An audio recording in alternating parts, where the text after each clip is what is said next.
Everybody, Pete Meyer, Motor Age Magazine here. I'm with Peter Coll. Peter is the President and Chief Operating Officer of the Mobile Air Climate Systems Association.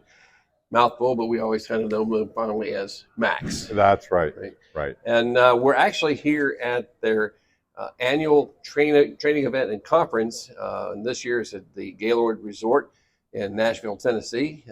Some great training that's been going on. Great trainers. Yeah, great trainers. Yep. And let's just talk about that first. Mm-hmm. Since we are here at the event, one thing I noticed in the training sessions was that other than some of the past experience, it was focused on your primary mission. It seemed a lot of the content was heating, cooling, air conditioning related, as it should be. Mm-hmm. But I think it was really great to see a lot of EV introduced into those topics. Yeah. Right? Yeah. Would you like to comment on how that came to be, or Sure.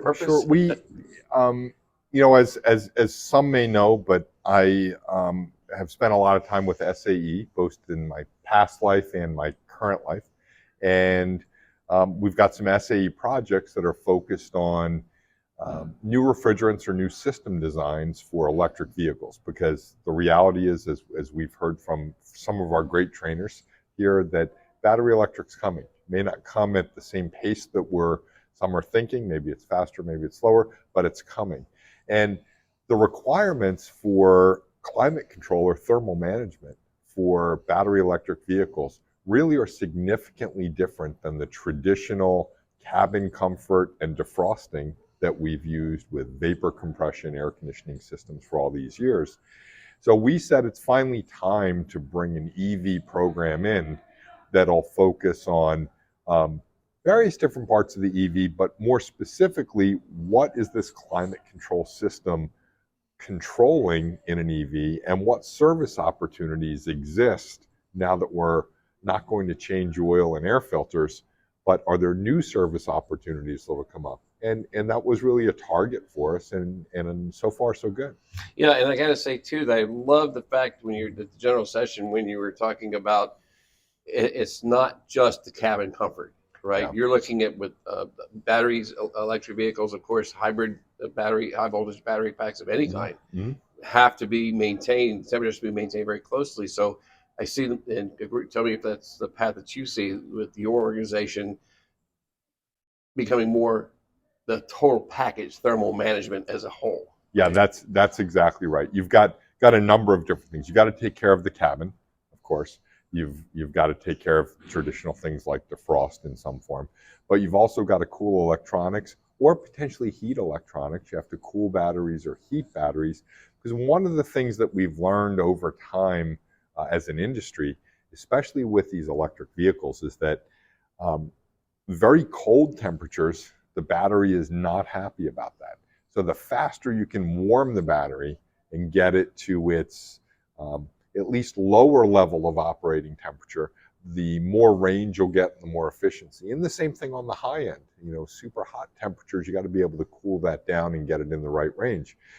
The cooling part you've always kind of been able to do with an electric compressor and so forth, but the heating part was the problem.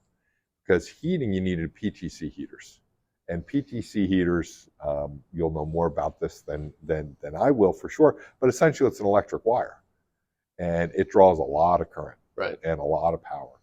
So PTC heaters are a problem because they're going to reduce your range. And what's the number one problem that people, or at least the public, see with electric vehicles? It's range anxiety. So we needed to be more energy efficient with our heating and cooling system, and without the ICE engine, you don't have engine heat to be able to do heat. So we got to find a way to get rid of these PTC heaters, or at least reduce the amount of power draw they have. And changing a refrigerant, changing to a heat pump type system allows us to do that, and that development is just kind of going full speed ahead. Sure. And again, more and more service opportunities. I've got more coolants to deal with a heat pump, and all that's really good for the business. Sure, and I think it was interesting for you guys and gals to know, that you may have a heat pump system on your home, which is simply just turning your air conditioning system in reverse. The evaporator becomes the condenser becomes the evaporator in order to provide that heat source. And I thought it was also interesting to hear from the vice chair of the SAE Interior Climate Control Committee today on the panel discussion you had of how the effectiveness of the heat pump, it's actually, as he said, your refrigerator does a better job of heating your house than it does cooling your food. Your food, yep. And the same thing applies to the heat. So we're looking at very efficient means to do both.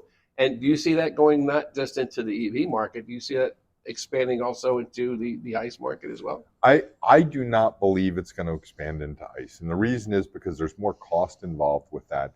And the packaging is not really suitable for the ICE market. We already have very efficient heating in the ICE market through antifreeze, coolant, through a heater core. Sure. Very proven designs over time. The things we've added to that over the years, at least on my wife's car, because it's much newer than mine, heated steering wheel, which is electronic, heated seats, and so forth. We heard today, we've heard over time that the vast majority of these companies plan to be delivering 90% electric vehicles by 2035 or something like that. Even if that doesn't happen, I don't think they're going to make the investment in ICE vehicles putting a heat pump type system in an ICE vehicle. They're going to hold that and just use it for the EVs. And why fix it if it's not broken? Exactly right. Exactly right. And I got to kind of hit you with this one too. You mentioned a couple of times now in your comments about not only system design, but some different refrigerants. I know a lot of guys are going to hear that and go like, oh God, here we go again. Right. So what can you offer in terms of your insights there? So the SAE has a cooperative research program. It's referred to as the TMR CRP. And that's focused at looking at what changes we could make to improve the efficiency of the thermal or climate management system for both heating and air conditioning related to PTC heaters. And the development there, of course, is heat pumps. Well, we need to take a look at the current fluid we're using, which is 1234YF, and alternative fluids that may be even more efficient in a heat pump application. There's some properties of various different fluids. Let me give you two of them, and I preface this with my former license plate on my car was R-1234YF, so I'm a big fan. I've worked on it since 2006, and I think it was great for our industry, and it's worked out very well. But in those very, very limited applications where you have super cold temperatures, the efficiency of 1234YF isn't that great. In the super hot temperatures, the efficiency of CO2 or R744 isn't that great. So we've kind of opened up the opportunity for everyone who manufactures refrigerant, whether it's AGC Chemical or Daikin, or I'm going to leave somebody out for sure, Honeywell, Chemours, Arkema, the various different players, to present a solution to this. And some of the solutions that have been presented are existing 1234YF with just some modifications to the way a heat pump system works to make it just a little better at these extremes, or the lower extreme in that case. But we're looking at other fluids, because why make this change this significant with a heat pump without at least evaluating how we can maximize the efficiency? Sure. So we've got a number of candidates, I think 4 or 5 different candidates that we're looking at from various different suppliers.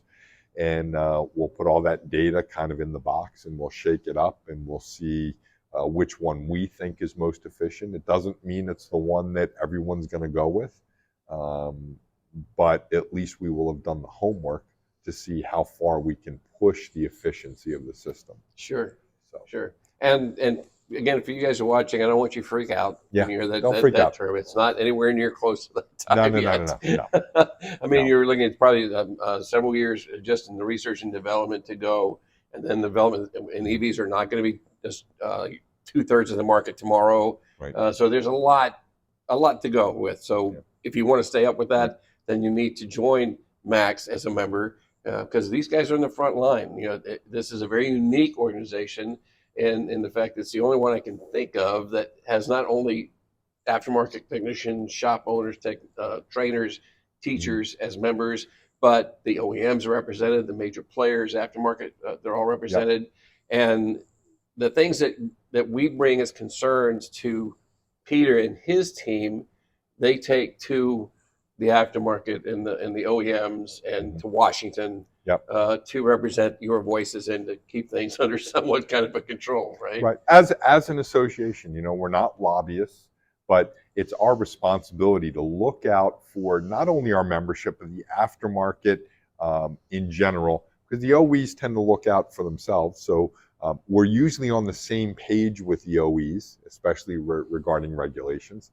But the OEs are their biggest concern is how do I make this go until the warranty ends, and then use OE replacement parts. Well, the aftermarket has some really good replacement parts and some really good replacement processes that need to be looked after, and that's what we do. So we try to represent them, particularly to the regulators. That's kind of the big one when the EPA wants to do something, and we want to talk to them about whether it makes sense and how it impacts our folks, but not in a lobbying sense, more just a representation kind of Yeah, sense. yeah, So I think that's one of the things we do best, and we're excited for the future. And um, you mentioned that let's not panic about a refrigerator, because we don't even know what the system might look like. The right. system could be a self-contained unit that has hoses for a secondary coolant that goes into the passenger compartment.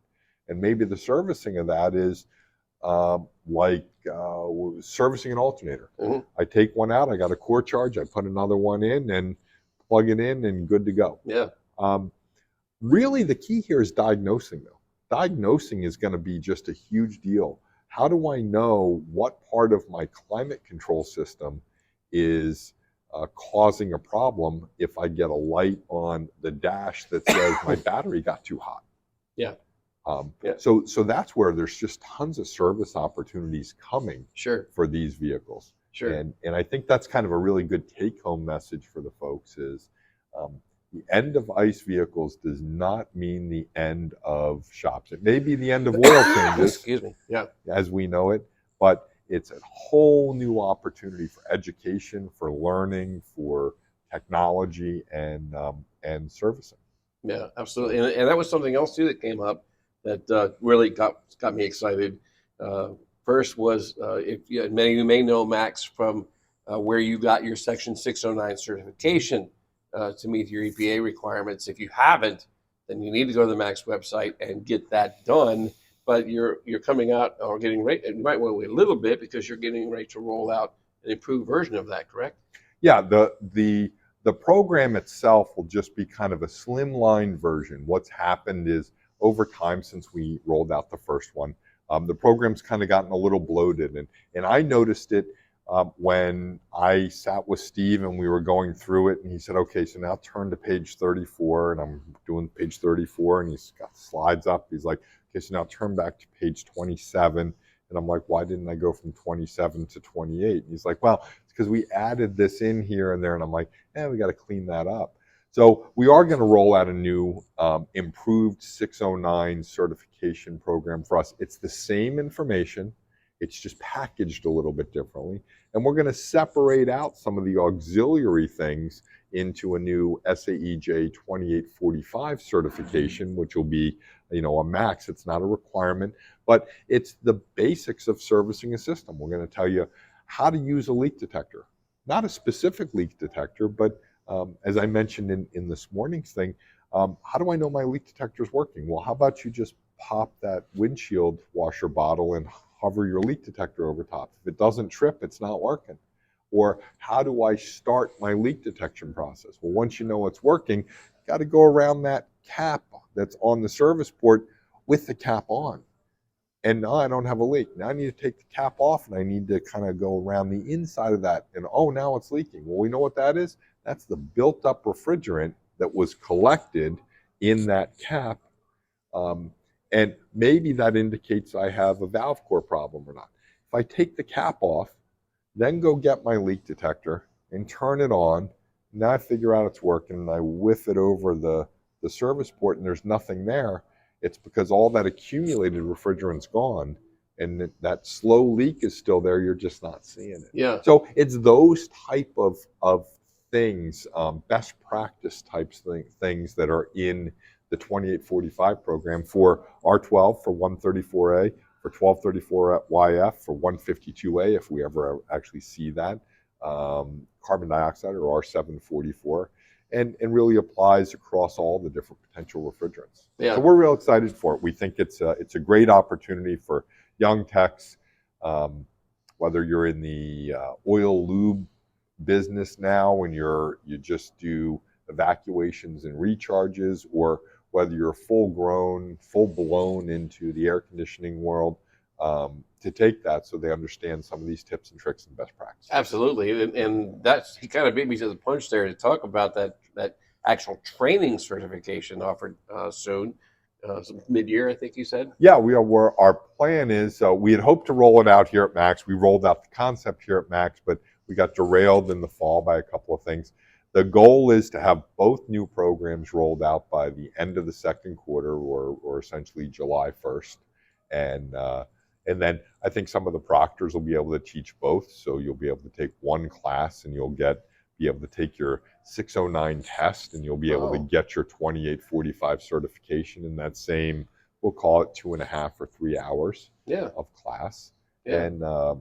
And we think it'll be very good for the industry. Absolutely. And again, to comment to those of you who are watching, especially if you've been doing this for a while and you've had that 609 card in your wallet for a decade, it's not required for you to recertify, but I'm going to strongly encourage you to do so because of the content now contained, and take advantage of the certification program. You've heard me say today the technology is so complex, so advanced, that these are marvels of engineering that the OEMs are producing today, and going forward it's only going to get more so.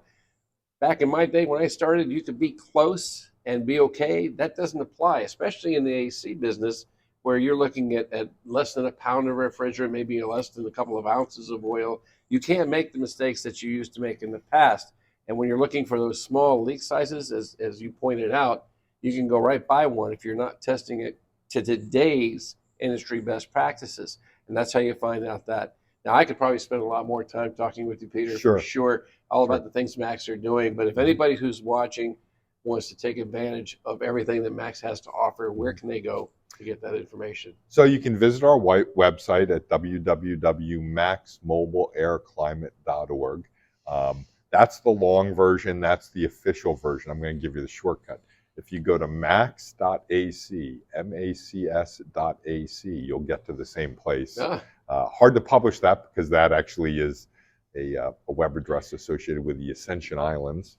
But there's the shortcut. So macs.ac or maxmobileairclimate.org, or you can give us a call. We're always happy to help anywhere we can and learn more. We certainly appreciate Motor Age and what you guys do for us. Yeah, Peter, thanks so much for spending the time. I know you've been busy. So.